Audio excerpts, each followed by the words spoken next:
In 2013, Kat Bonner lost her mom in a tragic car accident. She figured out how to manage her grief and is helping other women do the same.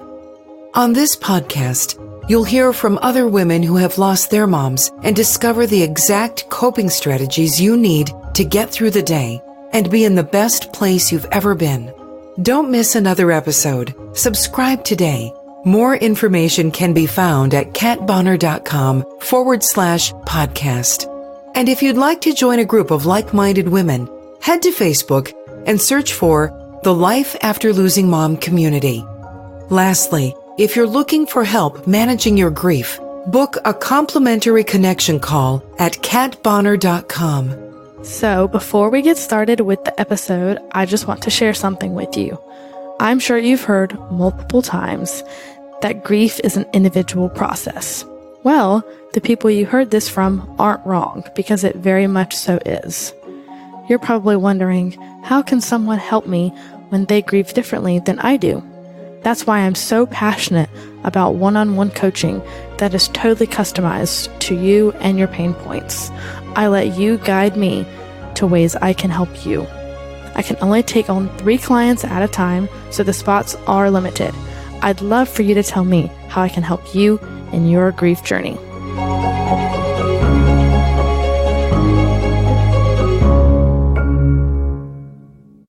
I lost my mom at the age of 14 in 2006. I'm now 27, and it came out of nowhere. She was having some bladder issues, so she went to the doctor, and I believe I was in 8th grade in middle school, and I just remember hearing the news. I want to say that I was with her. I had to have been with her. So let me just preface this with, my mom was deaf, so sign language is actually my first language. So I did accompany her to a lot of her doctor's appointments when they didn't have an interpreter right then and there. Now that I think about it, that may be illegal, but you have to do what you have to do in the meantime. But anyway, so I remember the doctor telling us, your mom has bladder cancer, and it's not in an early stage. So we were just kind of all shocked, and I just didn't think that would happen. And she was very young. She was 34, I want to say, when she was diagnosed, and 35 when she passed. So it happened really quickly. She passed September 2006, and I was just starting my freshman year of high school. So that was a really difficult time, especially as a teenage girl, to lose her mother from, transitioning from middle school to high school and not having any experience or not knowing what to do, growing up in such a crucial point in my life. And I guess I've just had a really hard time coping with that since then. And it's been like 12, 13 years. Oh, well, thank you for sharing. It's weird. The first thing that comes to my mind, I'm like, how the heck is it illegal by you, interpreting for your mom? I don't know why. That is the first thing that comes to my mind, but I'm just like, what in the world? Yeah. That is so funny. Yeah, unfortunately, I know there's a lot of legal things, and, when I was 13, 14 years old, I didn't think about it at the time. I just wanted to help her and get the right message across, Yeah, I mean, if it's illegal, nobody's going to do anything because they have way more important things to worry about. Exactly. But yeah, it's interesting to me that, I guess she passed from bladder cancer, and this is not insensitive by any means, but I feel like those kinds of cancers, people don't seem to take seriously. They're like, oh, it's just your bladder. You just urinate from your bladder. Not to be I don't know, nasty, but right. I'm like, well, it just goes to show that it literally doesn't matter, Exactly. So cancer. Yeah, it started in the bladder, and then she had, I don't know the proper terminology for it, but where they removed her bladder, and then she had to have a urostomy bag where she would have to urinate into that bag. And then it actually started to spread to like her ovaries, and she had a hysterectomy, and she was kind of like really depressed about that because she did want more children. And like I said, it happened so quick, like less than a year. Towards the end, they were like, yeah, it's spread to her lungs and we can't operate anymore. So at Holy that point, cow. she was just like, well, if there's nothing you guys can do, I think I'm done with treatment, and I just want to enjoy the rest of my life the rest of the time that I have with my family. Yeah, I mean, rightfully so.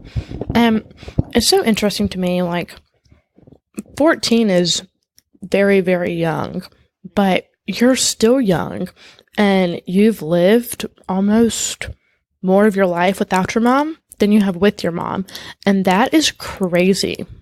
Yeah, I never actually thought of it like that, but you're right.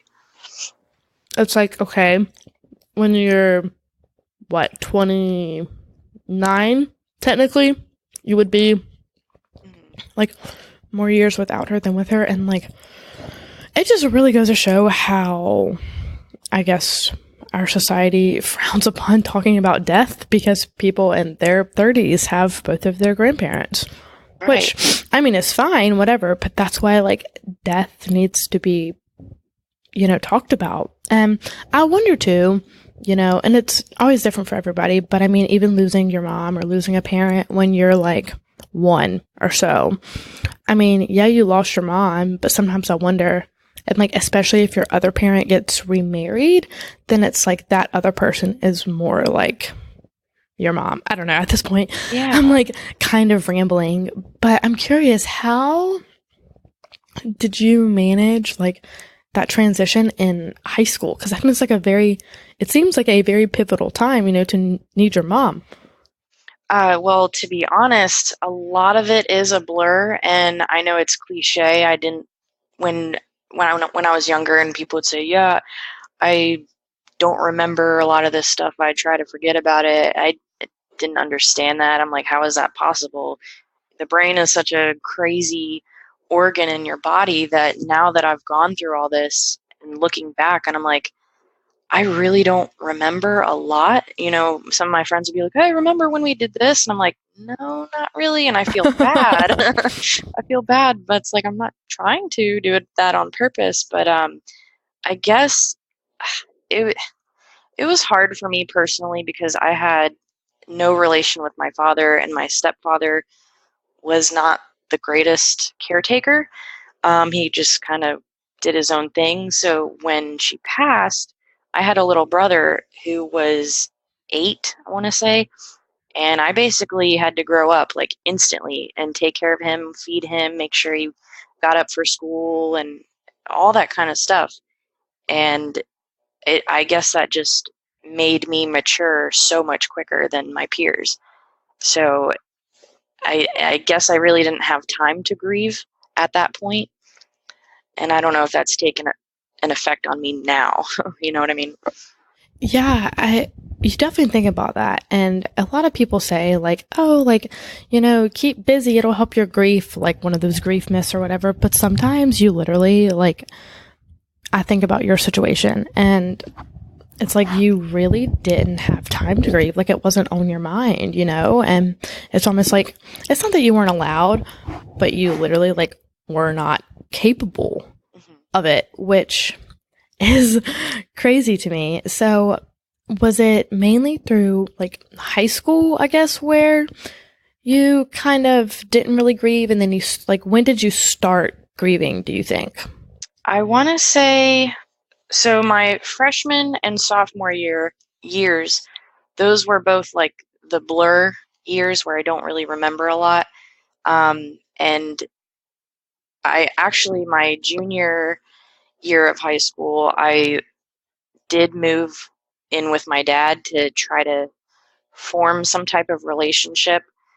And I think that's when I started noticing that I was beginning the process of grieving, because that's when my depression hit like a really low point, and me and my father did not have a good relationship ever. I mean, uh, just because I didn't really know him that well, and to be thrown into this sort of situation, I don't know if maybe he felt awkward or whatever, but I didn't have a mother figure, and I also didn't have a father figure either. So I feel like he thought maybe that was the best choice at the time, was for me to live with him and his wife so that I could have both a maternal and paternal figure. But that didn't go the way anybody had planned. It was just like butting heads with each other.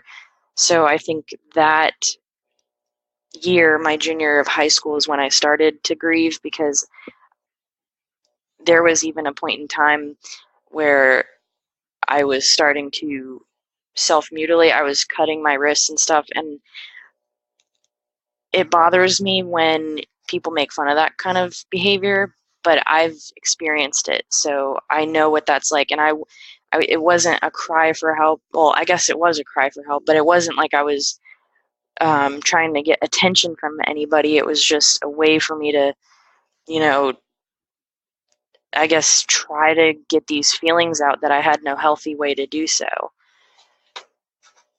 Yeah, grief is interesting. I don't ever know of a word to describe it. And the first thing that comes to my mind is sometimes I wonder if family makes grief worse. Not everybody probably can relate to that, but it's especially if you're around them all the time, there's so many ways that people grieve and so many thoughts and opinions just like thrown at you, and you're like, oh my God, Yeah. this is so overwhelming, on top of you trying to grieve and, do everything else. So did you mainly, I guess, struggle with, was it harder for you to not be close to your dad, or was it harder for you to kind of see your mom's life in front of you? I think it was harder for me to get along with my father, because even to this day, I'm still kind of upset because, and I've said this before, people that don't know what it's like won't understand this, but I feel that it's worse having a parent that is alive that doesn't want anything to do with you, rather than a parent that has passed, because they loved you. So I think that was harder for me. And anytime I would show any signs or symptoms of mental illness, he was the kind of person that would kind of brush it under the rug or say, oh, you're just doing this for attention. Even though I was covering myself up with hoodies and sweaters, and I didn't want people to know that I was going through all this kind of stuff. I kind of wanted to show people that I was strong and tough. And I mean, I still kind of am to this day. I'm very stubborn and hard-headed. I want to be the best person that I can be every day. Yeah, absolutely. And I 100% agree with that. It's almost harder to have a parent that you're not close with, regardless of the dynamic of the relationship, because grief is the price that we pay for love. And obviously sometimes people don't want to hear it, but it's really true. If you didn't love this person this much, you would not be grieving them this much. Exactly. And there's no way to deny that. Mm-hmm. I completely agree. Okay, good. I'm glad. I'm just okay, this is weird. So do you think since, I guess, your mom got sick really fast, did you almost think it was unexpected, or was it expected? I'm curious to know what you think about that. I want to say at the time it was definitely unexpected. But looking back, and the more knowledge that I have today, because I'm in the medical field, I know there were a lot of problems that probably exacerbated it. She was a smoker. She, excuse me, she used to drink, but she wasn't an alcoholic or anything. And I do know that when she was born, that she had some urinary issues. So I don't know if it was a combination of all those things that, maybe other people in the family who were older were kind of expecting that. I do remember I want to say it was my grandmother or my aunt, my mom's sister, they were saying something along the lines of her, when she was born, she had a lot of difficulties, and the doctors said that her life expectancy was to be like 25 years old.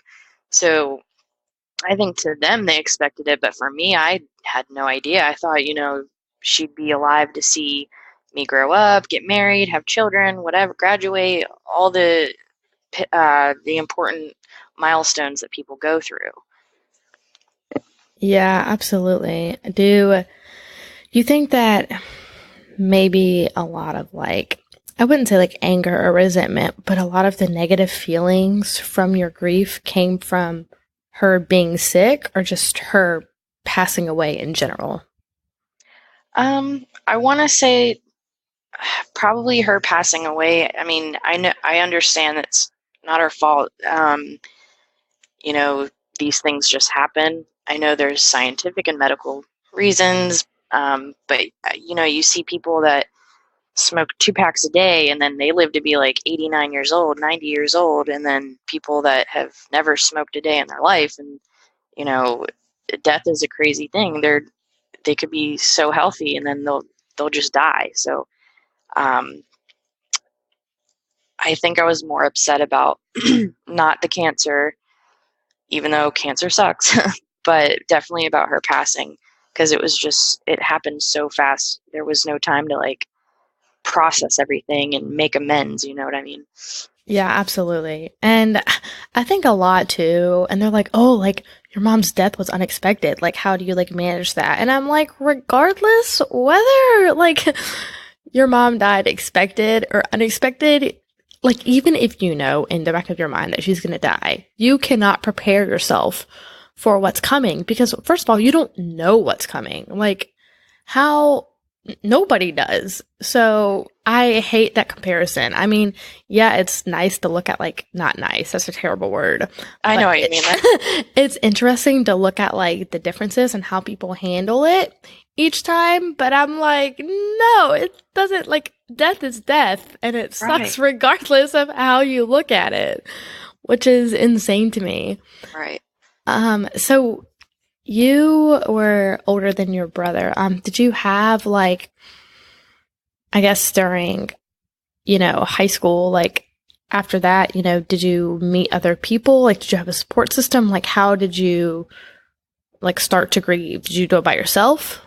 I hate to say this, but I did everything myself. I had family that went through the same thing, but everything just kind of after high school dissipated. My brother lives in Ohio, and I had lived, I moved from Washington to New Jersey and to Pennsylvania, and I was just moving around a lot, and my other family members were not with me, so I really did do everything by myself in terms of grieving and growing up. Okay, first of all, don't be ashamed of that, because that's, well, I'm like, you're a fucking badass. If you can do this, oh, for sure. I mean, in the moment it sucks, and you're like, why me? Right. But at the end of the day, you're like, okay. And that's why I always say, to people, I'm like, if I could give anyone any advice, if you're grieving the loss of your mom, focus on yourself. I know, it might not be in your nature. You might be, more of a caretaker for other people or whatever. But I'm like, at the end of the day, you have yourself to come home to. You are the only constant thing in your life, regardless. I mean, I'm not going to throw religion into it, but the only constant, living being. Right. Exactly. Forever. So you are your greatest asset and ally. So that's why I definitely always say that. I'm curious, how did you obviously when, people die, I'm sure, you were very sour about it and had super duper negative feelings. I guess, when do you really think your healing process began and you just started to become at peace with this loss? I want to say that it started not until 2015. So as I was saying earlier, I had moved. At this point, I was living in Philadelphia, and I was in a relationship, and it was, I know this is random, but it was going good. And then out of nowhere, he just kind of like kicked me out with no explanation. So I had to like scramble to find a place to live. Um, and I don't know why, but that kind of started a serious like mental breakdown in my life, because I was starting to like hallucinate and like hear things, like hear voices. And I was like, okay, this is not normal. This is not right. I think it's time for me to finally talk to somebody. So I finally went to a doctor, and I made the huge mistake of saying the S word. I was feeling suicidal. Oh, I was And like, what'd you say? Oh shit! Like, no. No, because all it takes is for you to say suicide, and they want to throw you in the mental hospital. So I'm like, yeah, like a straight jacket's gonna make me better. Yeah, straight jacket's probably exactly. gonna make the S word even worse. Exactly. That's why our mental health in America Girl, yeah, I'm needs a like, lot of yeah, help. that's a conversation of a whole other day, but Exactly. God, yes, don't even get me started. It's terrible. So that was kind of my wake up call. Because I feel like before then I was depending on other people to make me happy. And that's when I realized I am the only one that can make me happy, like you were saying earlier. So I decided to pack everything I owned in my little Honda Civic and my I don't know how old he was, my little dog. I put him in my car, and I said, you know what? I'm just going to go move back down to Florida, because that's where I was born and raised. And that's where I had a lot of family that I knew loved and would support me. So uh, that was it. Just one day, I just packed everything, drove 12 hours south, and I found I crashed with some family members on their couch until I could get my stuff together. And I think that was a huge turning point for me, because ever since that day in 2015, my mentality and just my overall mood has done a complete 180, and I think it was the best decision I've ever made in my life. Good. I'm so glad. It's so funny how sometimes, like, you don't want to hit rock bottom, but sometimes it literally takes that, especially with something as complex and confusing as grief. Like, you're gonna have to hit more than likely like your lowest of lows until you really start healing. Like, you might think for a while, oh, like I'm doing pretty well, and then shit literally hits the fan, and you're like, oh my God. And then there's like that one point, and when you know, at least that's how I was. And like, in the moment you might not, but like once you finally make a decision and go with it, you're like, okay, this is it. Like, I'm finally, healing. Exactly. It was very scary, like that whole like couple of months before I moved, just me contemplating, um, just trying to process all my emotions and everything that was going on, and um, then finally trying to come to that decision. It was a very scary decision. It's like I have no idea what I'm doing. It's a leap of faith. I don't have a job or a house or anything lined up. I'm just going in this blind and hoping that it works. Yeah, it's so funny. And whenever people freak out about that, I'm like, homegirl, you can go get a job at a restaurant. Like, if worse comes to worse, and I'm like, lose your pride. I have no pride. I have no shame. I don't care. And it gets you pretty far in life. At least I think so. Definitely. So do you think your family was helpful with like you, becoming at peace with this? Or, was that more of a private process as well? Tell me a little bit more about that. I think overall it was private. I had some family that didn't support me, or and then I had family that did support me. So I was kind of like torn. Um, but as with everything else in my life, I've had to do everything by myself. So I think it was more a private thing for me. Yeah, absolutely. And sometimes that's what's best because it gets, at least I found it gets really overwhelming when so many people try to tell you how they grieve and what works for them. And you're like, Yes. oh my God, like I appreciate you. But like sometimes it's only like, unless I'm literally on my deathbed, like not to just like laugh about death, haha. Yeah. But like, unless I'm literally like in really, really, really bad shape, like, please don't give me advice unless I ask for it because it's just, and that goes with anything in life, but especially with grief. I'm like, and that's what like made me so mad about people. This is just a little tangent. I'll get back to like the topic in a minute, but people who would like literally tell me how to grieve, they're like, oh, like this is what I did. Like when I lost my grandpa, and I'm like, I appreciate the effort, but no. Yeah, their intentions were good, but this is totally different. Exactly. And you have to almost internalize it. And like, that's the only way that I really feel like you're going to figure out what works best for you is just by you. And it's grief in general. It's just a trial and error process. And you need to like find that comfort within yourself. You need to give yourself grace. It's such an internal, like individualized thing. And I think that's why people try to always do things by themselves, which is good, but sometimes like, you know, you do need help and that's, you know, okay too.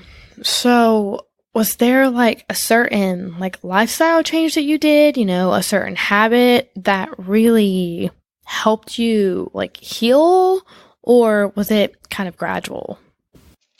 It was a lot of trial and error. I feel like what helps me now obviously may not have helped me before, but I find that for me to heal and move forward, like when I was younger, I was doing a lot of like reckless things that I thought would have helped, but they were all short term, like going out to the bar and drinking all the time and getting tattoos and, you know, being a young, wild and crazy kid or whatever. But now that I'm a little bit older and I would say now I'm very introverted, and I used to not be that way. And I'm very, I guess, I want to say like a homebody. I don't really go out a lot, and unless I really need to.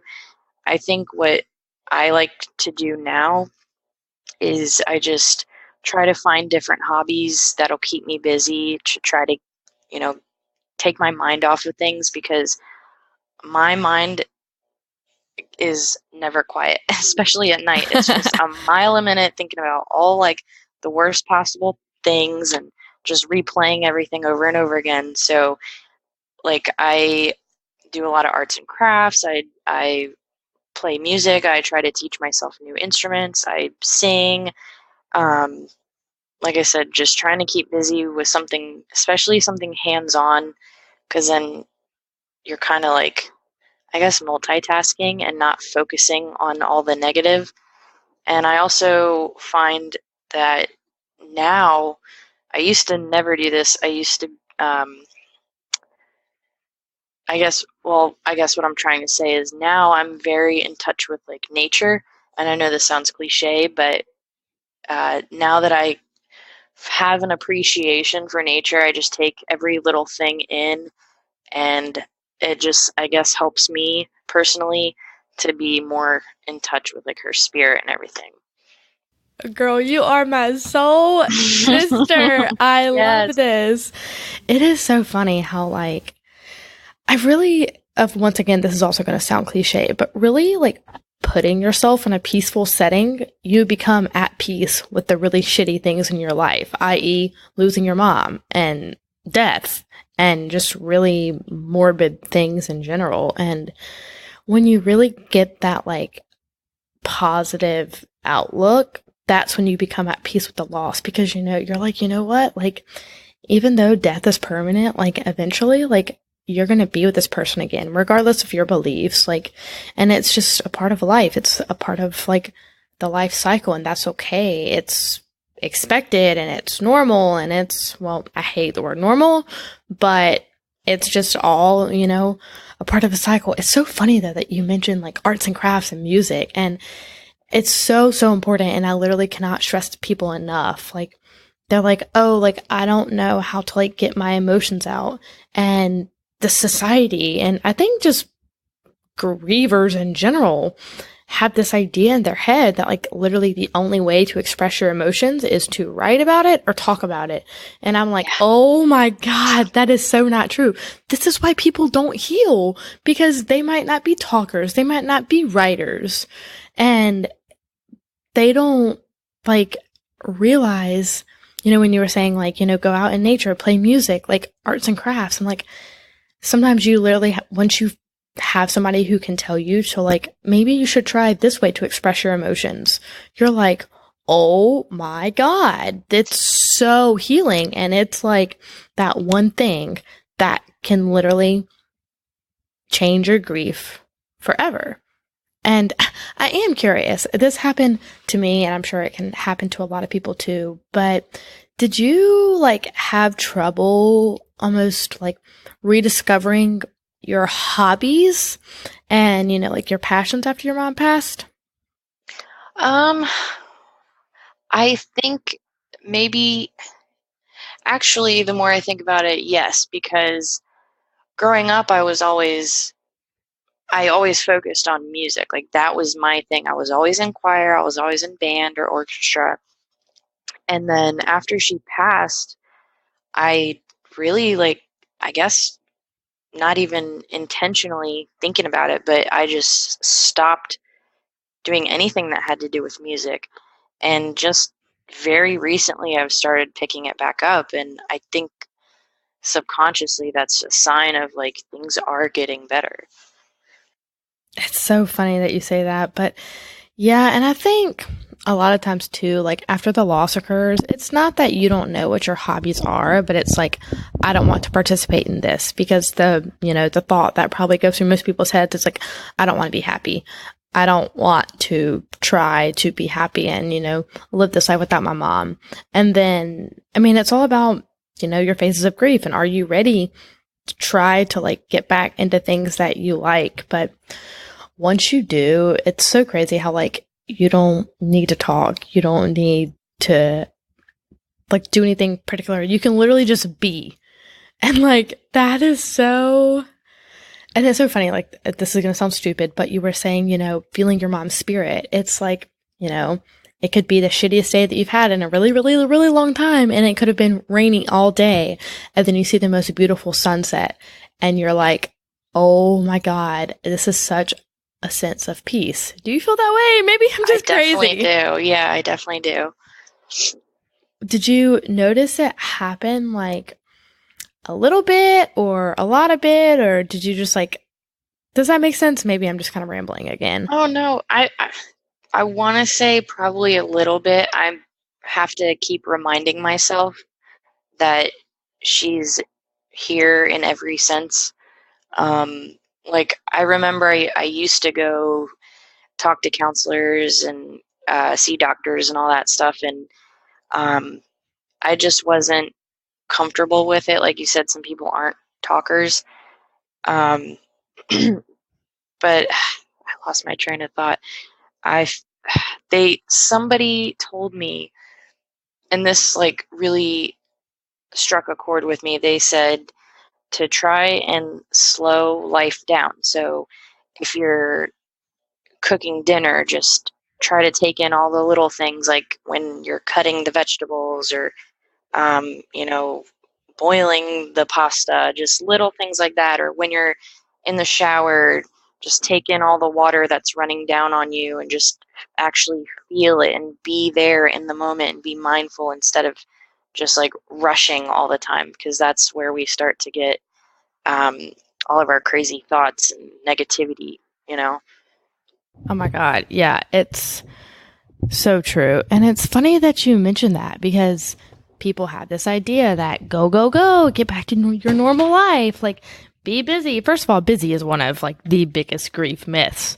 But people just go too fast sometimes, and like literally just like calm down, and you realize like the world is a really beautiful place, and it's a really calming and peaceful thing, regardless of, you know, the shitty hand that you've been dealt or the crappy situation. And it's like, you know, if you can see positive in a crappy day and, you know, you can find the sunset, you know, literally like you can find the rainbow after the thunderstorm without trying. It's just there. That's when you realize that you can find the peace without trying and it's just there. Exactly. That is so funny. It's hard to explain. It's grief, but Yeah. grief in general is hard to explain. Would you say that, you know, there's a point in your life where you're more at peace with it, less at peace with it? Just kind of out of curiosity, how was that? Yeah, I would say that, I still struggle with it. I'm not 100% at peace. And I say this now, but I really don't think that I ever will be 100%, because she was my best friend and it was like a part of me died when she did. But I've learned now that I really just need to take it day by day, just one day at a time. And I need to just keep telling myself things will get better. She is still here with you. So I just have to keep practicing that mindfulness. And if I have a bad day, it's not the end of the world. I could just try again tomorrow. Yeah, you're so right. And it's funny to me that not like funny, but like interesting that you say, you know, like I'm going to ever be fully at peace with it because, you know, whoever is like, it's not that you haven't accepted it because it's like you have, but I think the whole concept of peace, it's like you're never really going to be at peace with it because you're almost never going to want to believe it. It's, I don't know, there's like that part of you, it's like the voice in the back of your head where it's like, you know, like you're not really at peace, or maybe it's content. It's like you're not really content that this is your life. Maybe that's a better way to put it. But God, yes, take everything day by day. I feel like people often ask, you know, like people often ask you, like, how do you make it through? And you just do. You just find a way to survive. You don't have much of a choice in life. Yes, that is exactly the word. We're just surviving. But that's why I'm trying to now move from just surviving to living life and actually enjoying it. So exactly. Have patience with yourself. It's a journey. It's a lifelong journey. But once you get past the like survival stage and you're in the living stage, like you probably won't really go back to the survival stage because you'll have a hand on like your living stage. I don't know. I feel like grief just brings up all of these new like verbs and words and like comparisons, and you're like, what in the world? How is this possible? Yeah, actually, so I don't know if maybe this is me finding another way to accept death and deal with death, but I've actually just recently started the funeral director program at my local school. So I'm actually trying to be a funeral director. Oh my God, that is so interesting. Yeah. Okay, so do you think that like coming to peace with your mom's death has affected like your acceptance? I'm sorry, it kind of cut out. What was the question? Sorry. Do you think that coming to peace with your mom's death has affected your acceptance of it? I think so. I mean, for me to be at such a young age and seeing, not to sound morbid, but, seeing a dead body, especially somebody that you were so close to, I think that has given me a major, for lack of a better term, advantage on, going into a field like that and trying to accept something of that magnitude.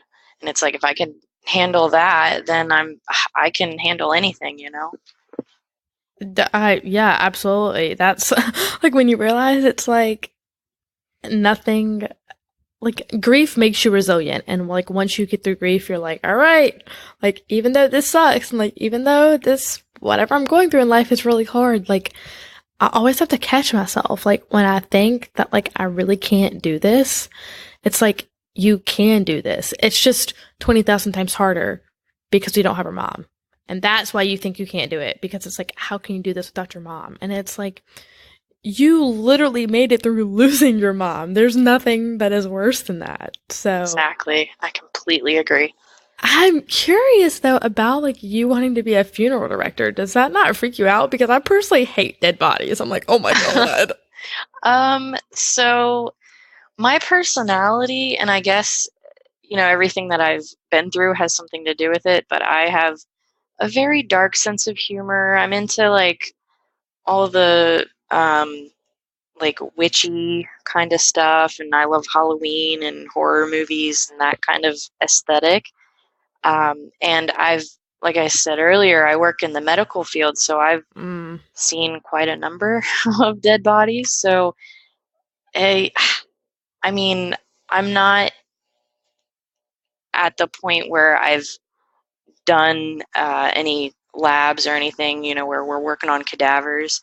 So I'm sure when that happens, I'll be a little like weirded out, but I don't think it would like gross me out like it would some other people. Yeah, that's true. I mean, you're probably used to death, which sucks to say, but I mean, that's life. But I'm curious, do you think that like it might, or let me rephrase that. Do you think about how being a funeral director might negatively affect your grief, or if it will? I think it'll help me, not necessarily with the grief, but maybe my own personal acceptance of death. Because there are some days where I'm like scared of dying, and then there are other days where it's like, you know what, we all are gonna go at some point, so just live your life. So I'm like kind of in between. I'm torn between those two feelings. But I think that my experience of losing my mom will actually help me with other families that are going through the same process.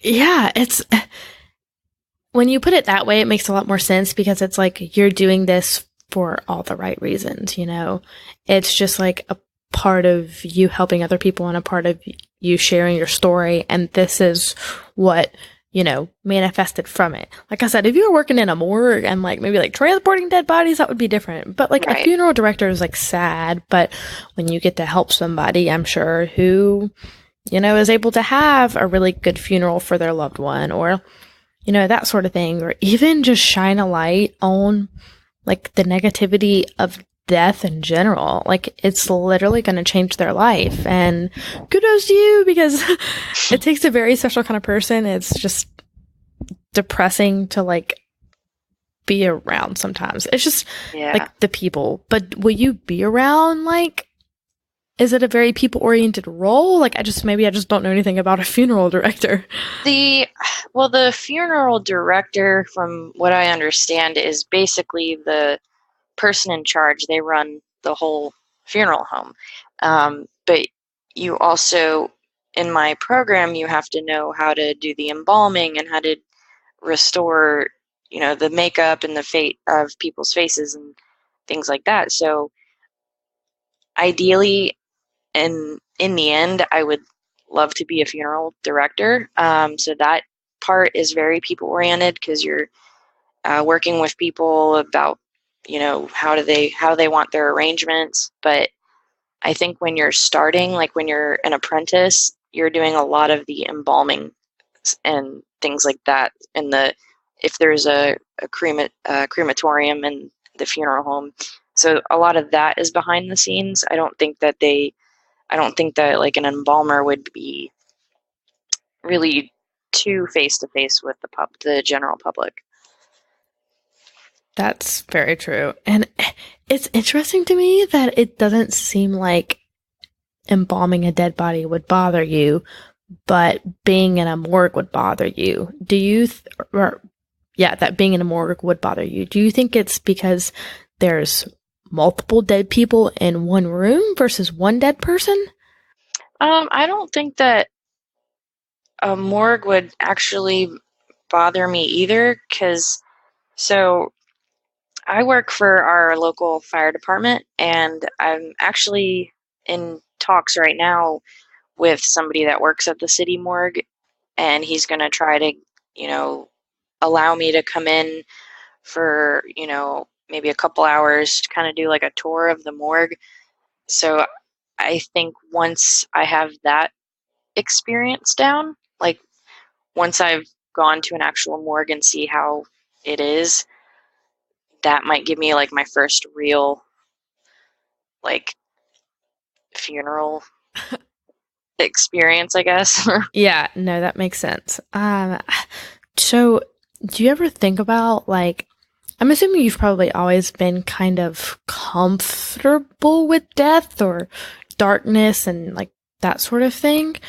Did you ever think that like your mom's death would have affected you in this way, or did you think that you would have been more like, I guess, okay with it having that kind of personality and view centered around death? Does that make sense? Yeah, honestly, I never thought that I would choose this path.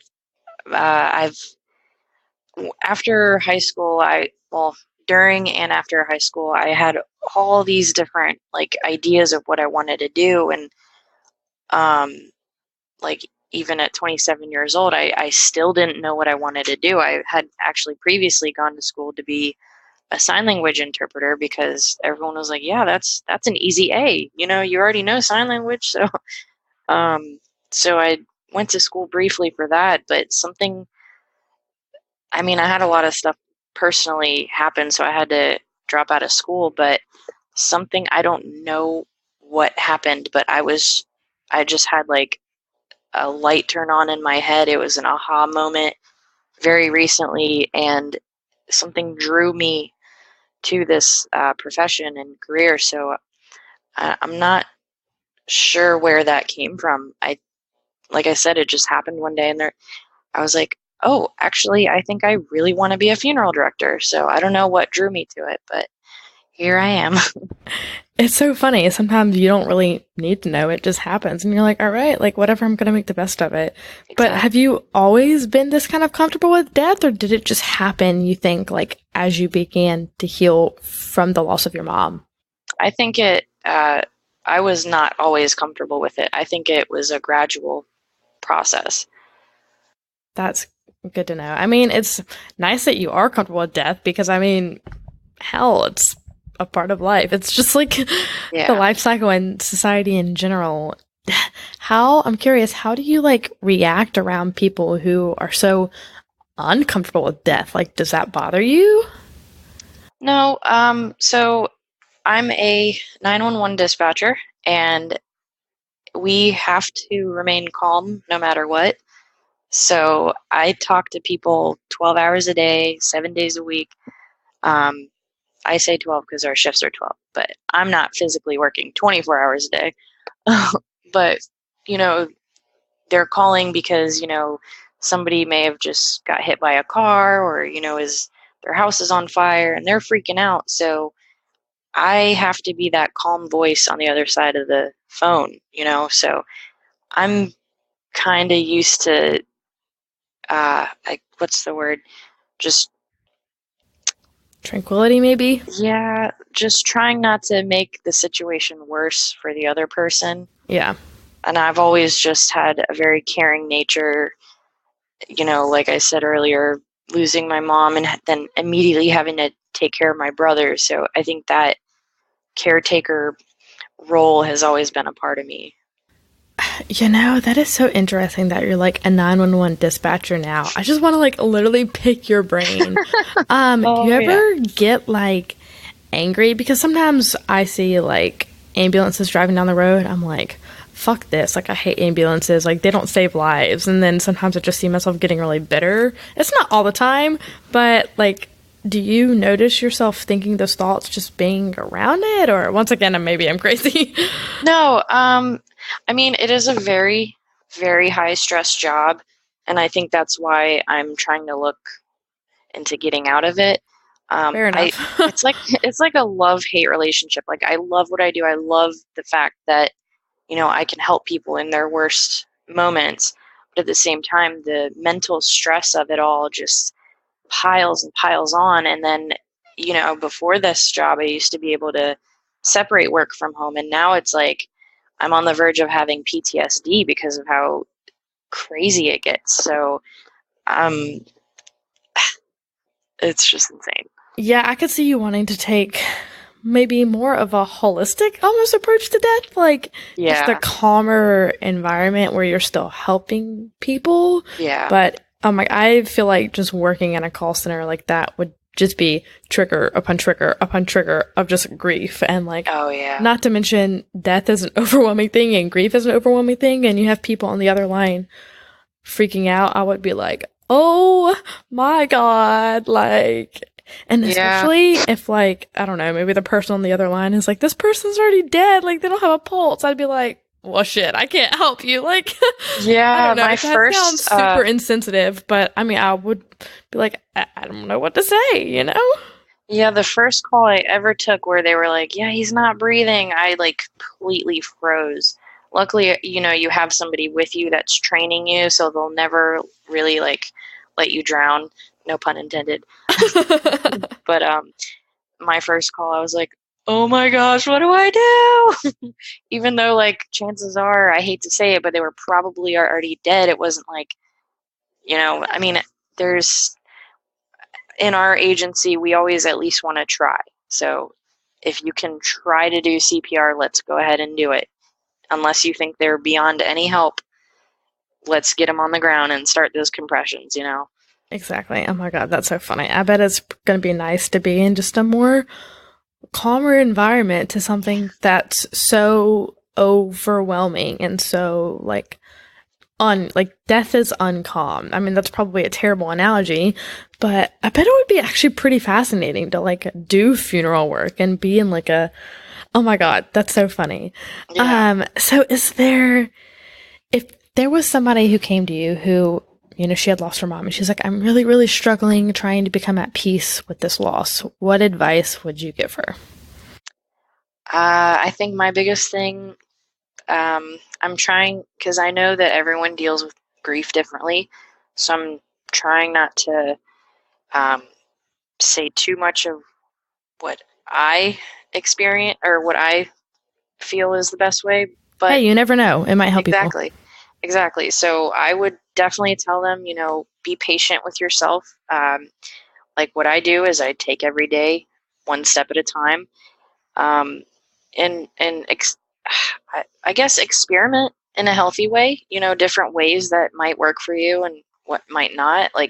I know everyone says, oh, exercise is the best form of,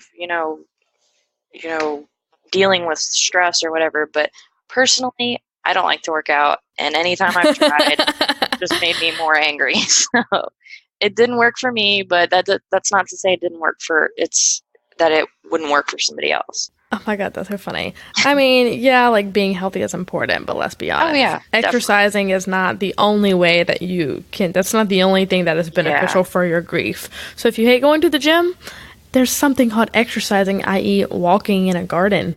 Exactly. There's other ways. It's technically exercising, just not the exercise that people might think of. Right. So it's those sorts of things that where people need to reach out to other people to get those different perspectives, and they're like, oh God, that's so funny. Well, is there anything else that you want to leave with the listeners? Probably not, since you said that, but not that I can think of, but thank you so much for having me on. I really appreciate it. Yeah, I'm so glad. Thank you for being here.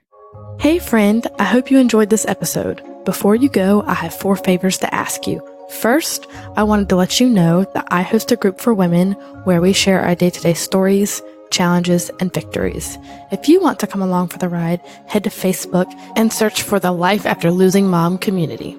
Second, if you don't mind leaving me a review and telling me how I've helped you in your grief journey, I would greatly appreciate it. Third, head to katbonner.com/podcast to access previous episodes and subscribe for episodes in the future. Finally, head to catbonner.com to schedule a complimentary connection call with me.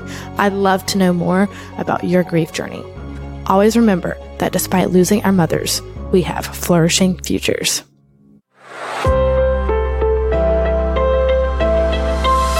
This has been an OutsourceYourPodcast.com production.